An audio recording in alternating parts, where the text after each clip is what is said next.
Jogis sesi pertama, bagian kedua, pengenalan Jogja Istimewa. Berbicara tentang keistimewaan Yogyakarta, memang tidak bisa lepas dari dasar perundang-undangan adanya status keistimewaan itu sendiri. Dalam hal ini, kita harus merujuk pada Undang-Undang Nomor 12 Tahun 2013 tentang keistimewaan Yogyakarta, di mana dalam konteks istimewa, DIY memiliki pengaturan-pengaturan khusus terkait dengan beberapa hal berikut. Yang pertama, tentang tata cara pengisian jabatan gubernur dan wakil gubernur DIY. Jika teman-teman mahasiswa melihat di daerah lain, pengisian jabatan gubernur atau wakil gubernur itu dilakukan dengan cara pemilihan umum kepala daerah atau lazim disebut sebagai pilkada atau pemilu kada, maka di DIY ini tidak demikian adanya, karena ada Undang-Undang Keistimewaan Yogyakarta ini. Artinya, sosok yang nanti akan menjadi gubernur dan wakil gubernur DIY sudah ditetapkan oleh undang-undang ini, yakni Sri Sultan Hamengkubuwono yang sedang bertahta dan Pakualam yang sedang bertahta. Sri Sultan nanti akan mengisi jabatan sebagai gubernur dan Sri Paduka Pakualam akan mengisi posisi jabatan sebagai wakil gubernur. Nah, mengapa kemudian secara politis hal ini bisa berlangsung?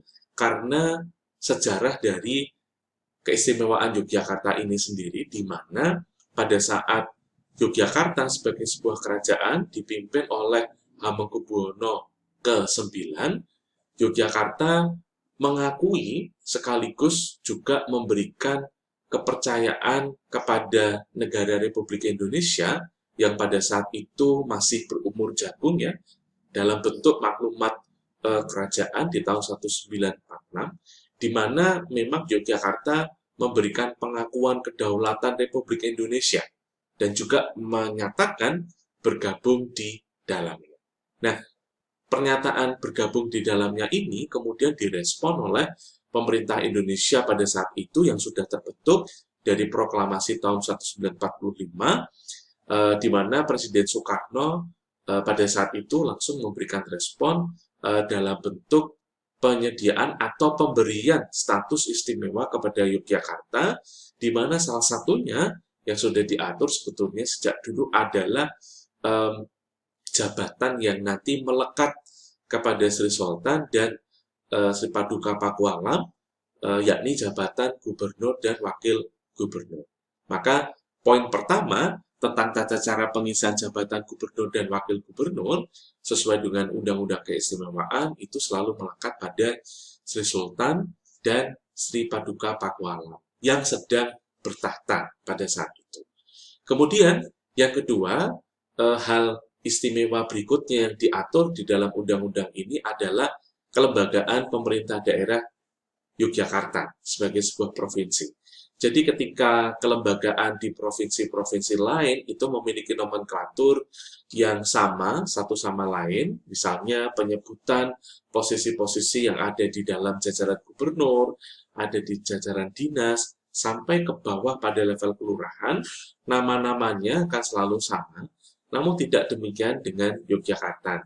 Yogyakarta punya penamaan-penamaan khusus, seperti misalnya penamaan kalurahan, kapenawon, kemudian juga status-status nama yang lain, yang itu secara khas muncul hanya ada di struktur pemerintahan DIY. Jadi dari provinsi kemudian turun ke bawah, kabupaten kota yang ada di dalamnya, kecamatan, sampai pada level kelurahan dan desa yang ada di dalamnya. Bagian-bagiannya punya nama-nama khusus yang kemudian mengerjakan fungsi-fungsi yang sebetulnya sama, tetapi dari sisi kenamaan tugas yang khusus. Salah satu yang juga mengemuka terkait dengan hal ini adalah adanya satu lembaga yang namanya Paniradyo Keistimewaan Yogyakarta, yang itu muncul setingkat dengan dinas, dan memang tugasnya betul-betul untuk menjaga keistimewaan Yogyakarta. Nah, ini juga lembaga pemerintahan yang tidak ada di provinsi yang lain. Maka itu menjadi keistimewaan Jogja yang kedua. Kemudian kebudayaan menjadi keistimewaan berikutnya karena sumber dari kebudayaan Yogyakarta ini adalah budaya Jawa yang ada di Keraton Ngayogyakarta Hadiningrat. Jadi terutama nilai-nilai budaya Jawa yang kemudian merasuk dalam setiap relung kehidupan masyarakat Jogja bersumber dari sana. Dan soal ini kemudian mulai dari hal yang paling mendasar, soal nilai atau value, sampai pada ekspresi-ekspresi budaya. Ini semua dijamin dan dilindungi oleh Undang-Undang Keistimewaan Yogyakarta. Kemudian pertanahan, nah ini adalah hal istimewa berikutnya. Dalam konteks ini memang ada status tanah yang namanya Sultan Ground. Artinya begini, tanah yang kemudian ada di Jogja ini tidak sepenuh-penuhnya semua milik negara. Tetapi negara dengan status istimewa yang melekat di Yogyakarta memberikan pengakuan kepada tanah yang memang dulunya berasal dari bagian wilayah Kerajaan Ngayogyakarta Hadiningrat yang dipimpin oleh Sri Sultan Hamengkubuwono yang bertahta. Artinya, penggunaan tanah itu untuk apa, pemanfaatannya betul-betul harus seizin dan mendapatkan pelimpahan kewenangan sepenuhnya dari keraton. Karena bagaimanapun keraton sebagai pemilik dari tanah ini memiliki orientasi-orientasi tertentu yang perlu dihormati dan dilindungi dalam konteks ini untuk menjaga keistimewaan Yogyakarta.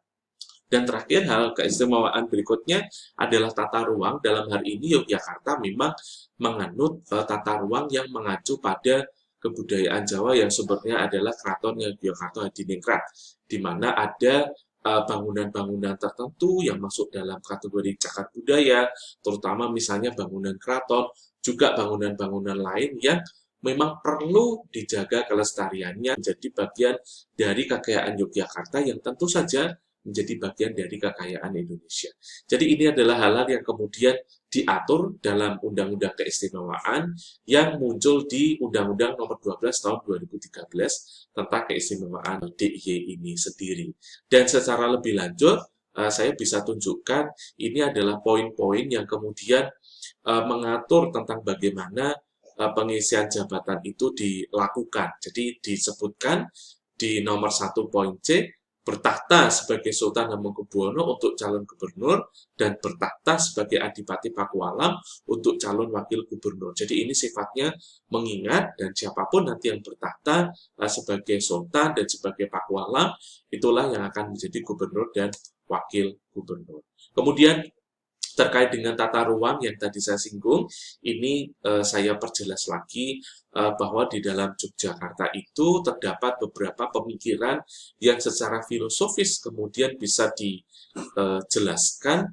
Ini menjadi sesuatu hal yang sungguh-sungguh mencerminkan Yogyakarta yang istimewa. Seperti misalnya adanya peta sumbu filosofi Keraton Yogyakarta yang membentang dari keraton, kemudian juga ditarik ke selatan, ke Laut Selatan, kemudian ditarik ke utara sampai ke Gunung Berapi, di mana ada 7 titik sumbu gitu ya, yang secara filosofis kemudian memiliki hubungan di mana memang titik-titik ini mencerminkan kehidupan luhur Jawa yang kemudian mengandung filosofi Sangkat Paraning Dumadi, Memayu Hayuning Bawono, dan Manunggaling Kawula Gusti. Dan keistimewaan DIY ini, teman-teman mahasiswa, menjadikan Yogyakarta punya dasar untuk melangkah dalam rangka membangun Yogyakarta itu sendiri. Maka bicara keistimewaan Yogyakarta, kita juga bicara bagaimana Yogyakarta ke depan itu dibangun. Artinya faktor-faktor ini kemudian harus diperhatikan. Dan orientasinya adalah pada pelindungan dan pemeliharaan, pengembangan, dan juga pemanfaatan. Semua itu harus berada pada satu kerangka berpikir filosofis yang bersumber pada 3 nilai tadi ya, Memayu Hayuning Bawono, Sangkan Paraning Dumadi, dan Manunggaling Kawula Gusti sebagai pengejawantahan sumber-sumber nilai Jawa yang sungguh dihormati dalam konteks keistimewaan Yogyakarta ini. Dan tentu saja di dalam Yogyakarta, selain hal-hal yang kemudian diatur secara spesifik di dalam Undang-Undang Nomor 12 Tahun 2013 tentang keistimewaan Yogyakarta, ada hal-hal yang secara unik memang kita jumpai atas Yogyakarta, seperti berbagai macam makanan khas yang ada di Jogja, bakpia, gudeg, kemudian ini ada jadah tempe. Ini sesuatu yang unik dan khas di Yogyakarta yang menjadi bagian dari ekspresi budaya itu sendiri, yang tentu saja teman-teman mahasiswa bisa menjangkau ya ekspresi-ekspresi budaya ini. Masih banyak lagi ya makanan-makanan lain yang ini mestinya harus teman-teman coba ya sebagai bagian dari teman-teman nantinya menjadi bagian tidak terpisahkan dari Yogyakarta itu sendiri.